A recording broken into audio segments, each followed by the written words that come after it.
Welcome to Village Church Connections. I'm David Pavey.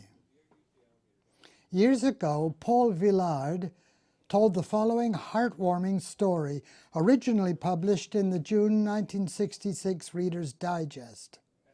Who knows whether it's truth or fiction, but it does illustrate a point. He wrote, "When I was quite young, my father had one of the first telephones in our neighborhood. I was too little to reach the telephone, but I used to listen with fascination when my mother used to talk to it. Then I discovered that somewhere inside that wonderful device lived an amazing person. Her name was Information Please, and there was nothing she didn't know. My first personal experience with this telephone came one day while my mother was visiting a neighbor. Amusing myself at the tool bench in the basement, I whacked my finger with a hammer. Oh, the pain was terrible, but there didn't seem to be any reason to cry because there was no one home to give me sympathy. I walked around the house sucking my throbbing finger and finally arrived at the stairway, the telephone.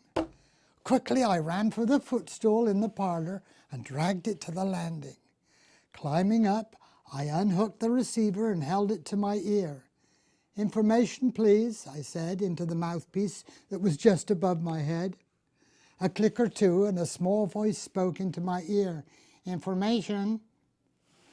I hurt my finger, I wailed into the phone. Isn't your mother home, came the question. Nobody's home but me, I blubbered. Are you bleeding? No, I replied, I hit my finger with a hammer and it hurts. Can you open your icebox, she asked. I said I could. Then chip off a little piece of ice and hold it to your finger, said the voice. After that, I called Information Please for everything. I asked her for help with my geography and she told me where Philadelphia was. She helped me with my math. And then there was the time Petey, our pet canary, died. I called Information Please and told her the sad story. Well, I asked her, why is it that birds should sing so beautifully and bring joy to families only to end up as a heap of feathers on the bottom of a cage? She must have sensed my deep concern, for she said quietly, Paul, always remember that there are other worlds to sing in. All this took place in a small town in the Pacific Northwest. When I was 9 years old, however, we moved across the country to Boston. I missed my friend very much. Information Please belonged in that old wooden box back home. As I grew into my teens, the memories of those childhood conversations never really left me. A few years later, on my way west to college, my plane put down in Seattle. I had about half an hour between planes. I spent 15 minutes or so on the phone with my sister who lived there now.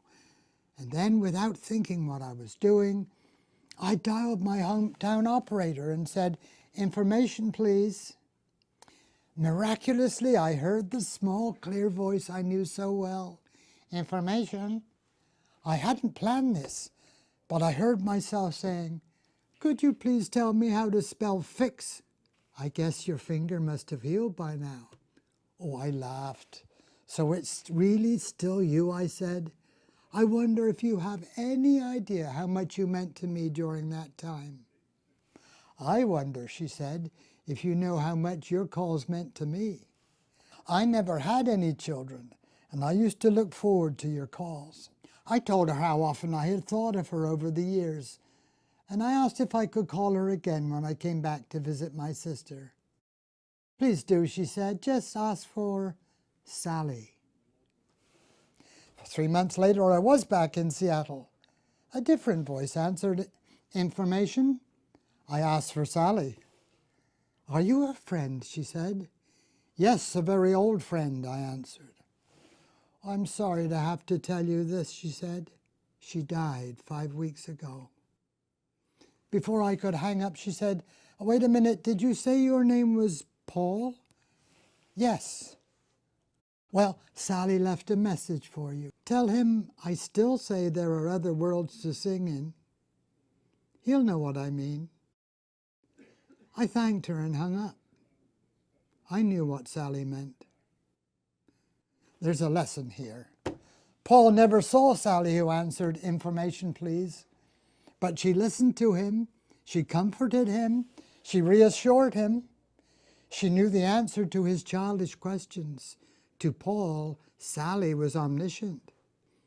My mind goes to stories in the Bible where people talk to a voice.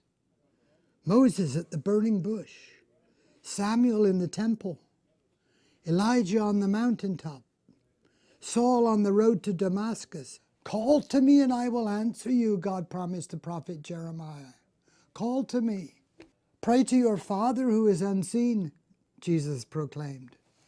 And the Apostle Peter developed the concept of praying to someone we can't see. Though you have not seen him, you love him, he wrote. And even though you do not see him now, you believe in him and are filled with an inexpressible and glorious joy. Little Paul had a true friend in Sally whom he had never seen. Jesus was known to the people of his day as the friend of sinners. He values relationship with those who trust him for eternal life. What a friend we have in Jesus. And thank you for tuning in to Village Church Connections.